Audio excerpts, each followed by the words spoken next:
Blow, show, tell. Hello and welcome back to another episode of Blow, Show, Tell. We have missed you. We hope you've missed us. My name's Alex Guilford, and of course, as ever, I'm delighted to be joined by Caleb Mutombwa. Caleb, we've got quite a lot to get our teeth stuck into this afternoon. Should we launch straight into it? Absolutely. Let's do that, Alex. Great. Well, as you know, I'm a former actor, so allow me to set the scene, if you like. It's Friday night, under the floodlights. Yeah. Leicester are at home to Ospreys in the Champions Cup. It's a tight game. It's 13-all at half-time. Leicester are putting all the pressure on Ospreys' back line. They get a try. They then completely fluff their lines despite having all the territory. They concede a really cheap one to make it 20-all. In the remaining 20 minutes of the game, they get a couple of penalties. So at full time, after 80 minutes, it's 26 points to 20 to the home side, Leicester. Ospreys have got the ball at full time. 2 minutes go by, 4 minutes go by, 6, 8 minutes go by, and they're hammering Leicester's try line. They don't quite get it over the line. It doesn't seem, but there appears to be a possible grounding. The referee, remind me his name? Mr. Tuwal Trainini from France. Well remembered. Mr. Tuwal Trainini from France. He calls for the TMO to have a look at a possible grounding by Jack Morgan. Jack Morgan. Talk us through what happens next, because it's extraordinary. It's worth looking this up if you haven't seen the footage, because how long does it take them to go through all the footage? It takes them about 3 to 4 minutes, which is long when you're talking about ball in play in terms of how we want to speed up the game. But And it was at the end of the game, so we can give them benefit of the doubt. But there's so much at stake to this decision, because obviously it's quite near the posts. It puts them 20, if this is given as a try, it puts the score at 26-25 with quite an easy conversion, and the game completely turns on its head. Ospreys go away with the points. Yeah, and that has implications on who plays kind of like a home round of 16 in that competition, and home advantage is quite the thing in the Heineken Champions Cup. But the first thing we need to look at is the wording the referee uses to go to the TMO. And it's dicey as So well. as you see on the screen now, as Jack Morgan carries that ball supposedly over the try line, we can't see, right? You can agree with us, there isn't really an angle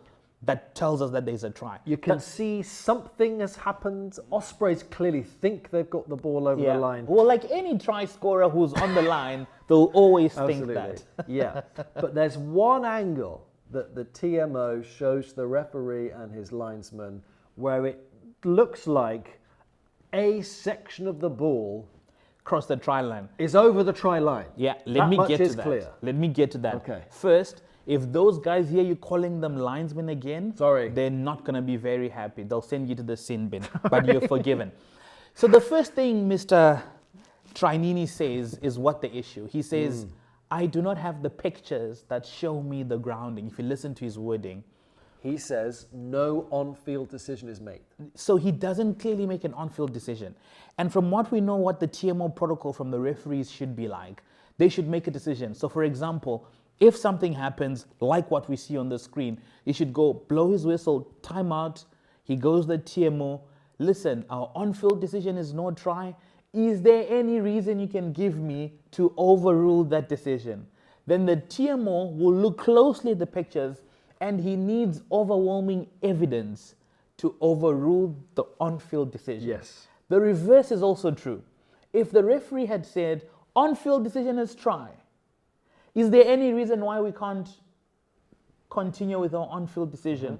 The TMO can go, wait, there was a foot in touch, there was foul play before that, the grounding is not okay, he knocked the ball forward, but it needs to be clear and obvious. Sure. Those are the two words. So whatever would have happened, effectively, the referee, whatever, based on the images we've seen, whatever decision the referee makes, the TMO could not, using these images, overturn that either way. But the issue is that the referee didn't make an on-field decision, and he asks was the ball grounded to the TMO? Yeah, he says, was the ball grounded? Of course the ball was grounded.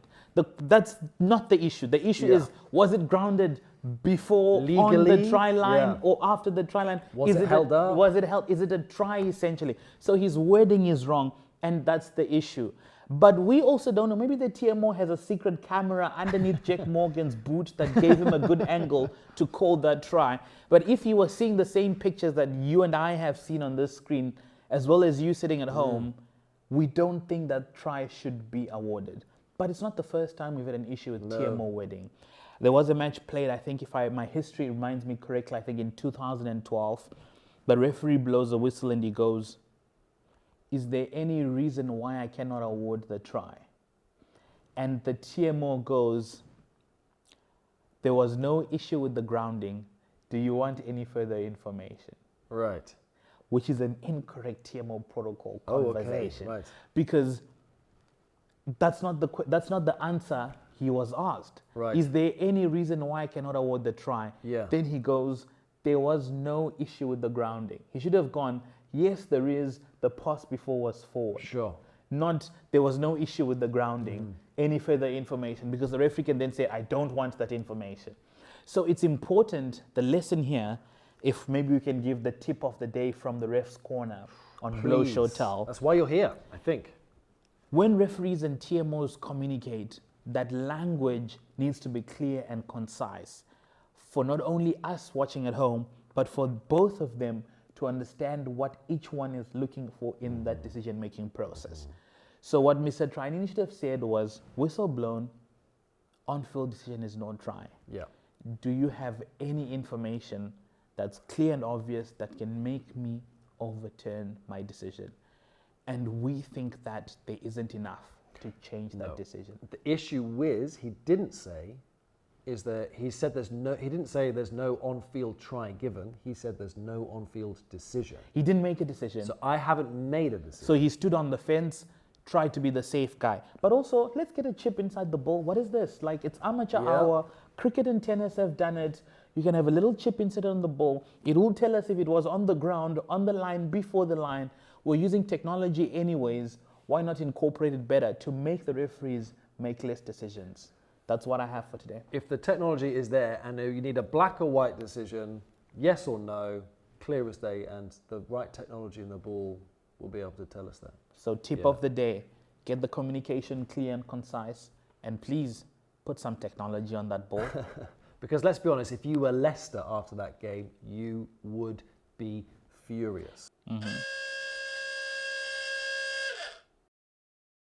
That's Yeah. it for today. That's it for today, I think. Thanks so much for joining us here on Blow Show Tell.